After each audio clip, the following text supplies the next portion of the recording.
ઘણીવાર કથામાં એક વારંવાર શબ્દ કહેતો ભાગવતમાં કે આ કાયા અને માયા બેનો વિશ્વાસ નહીં કરતા, કારણ કે આ કાયા પણ એક દિને સમય છોડીને જતી રહેશે અને આ માયા પણ તમને લાત મારશે.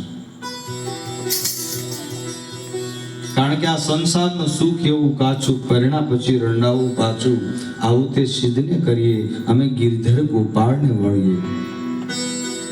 મીરા એમ કહે, હું તો પહેલેથી કૃષ્ણને વરી ચૂકી છું. મારું કહેવાનો અર્થ છે પ્રેમ એવાને કરો તમારો પ્રેમ ખોટો ન પડે. અત્યારે પ્રેમ થાય બધા ખોટા પ્રેમ છે. પ્રેમ પ્રેમ સબ કોઈ કરે, પ્રેમ કો જાને ન કોઈ, જો એક બાર પ્રેમ કરે ઉસે બડા ન હોય. પ્રેમ એવી વસ્તુ છે કે પ્રેમ કર્યા પછી પ્રેમમાં દેવાનું હોય, લેવાનું ના હોય. અત્યારે જે પ્રેમ છે એ ખોટો છે. આ સંસારના બધા જ વ્યક્તિ છે ને ખોટો જ પ્રેમ કરે છે. આ સંસારને મિથ્યા કીધું. જગત સત્ય નહીં, જગત મિથ્યા અને બ્રહ્મ સત્ય. જે માણસ જગતને પકડે તો એ જગદીશને ન પકડી શકે, અને જે જગદીશને પકડે એ જગતને ન પકડે. આ સંસાર કેવો છે? મેં તમને ઘણી વાર કીધું કે આપણને એમ લાગે આપણે સુખ જોઈ ક્યાં સુખ છે, ક્યાં સુખ છે.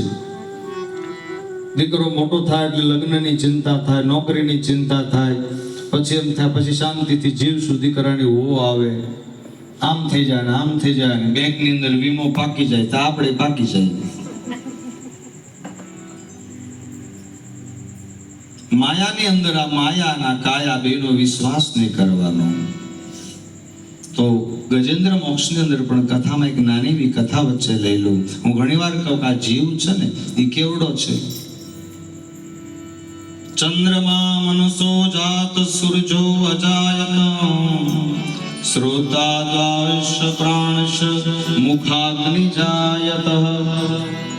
જો જેવડો બંગલો હોય ને એવડું ડોર ન હોય, જેવડું ડોર હોય ને એવડું લોક ન હોય, અને લોક હોય એવડી ચાવી ન હોય.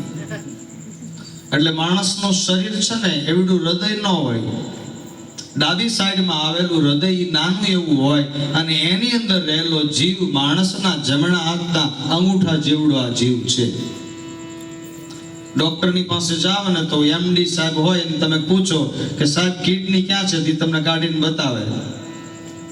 નાનું આંતરડું બતાવે, મોટું આંતરડું બતાવે, પણ કોઈ દિવસ કોઈ ન્યૂઝ પેપરમાં સાંભળ્યું આજ તો સાહેબે ચીપિયાથી જીવ કાઢીને બતાવ્યો.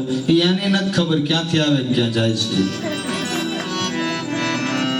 ડેલી રાખે બન સદા મોઢું છુપાવી ખાય, જગમાં કોઈ જાણે નહીં એની મોકાએ કોણ જાય. ડેલી રાખે બન સદા મોઢું છુપાવી ખાય, 24 કલાક બારણા બંધ રાખીને કોણ આવે ભલા?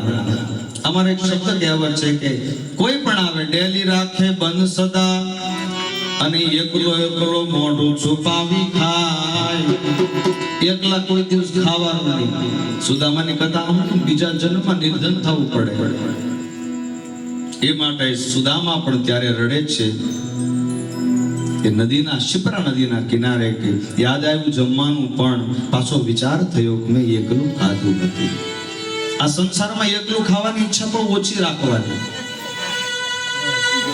ડેલી રાખે બંધ સદા મોઢું છુપાવી ખાય, આ જગમાં કોઈ જાણે નહીં એની મોકાએ કોણ જાય. એક જગ્યાએ સ્મશાન યાત્રા જતી હતી. પછી સ્મશાને દાદાને અંતિમ ક્રિયા બતાવી દીધી. છોકરાઓ બહુ રડતા હતા.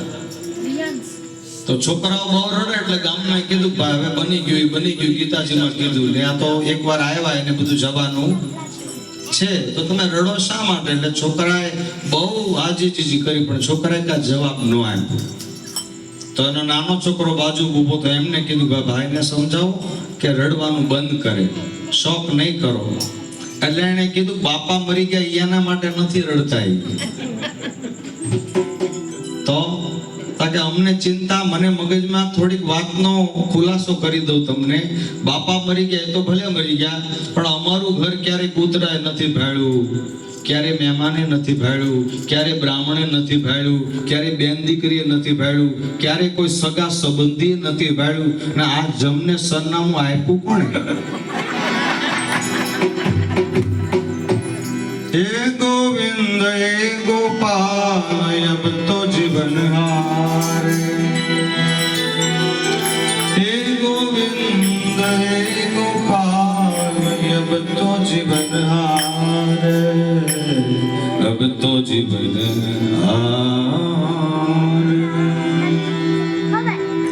सूर कहे शाम सुनो, सूर कहे शाम सुनो, शाम सुनो। જો અહીંયા ગજેન્દ્ર મોક્ષ છે ને, એ પણ આ ગજ એટલે હાથી.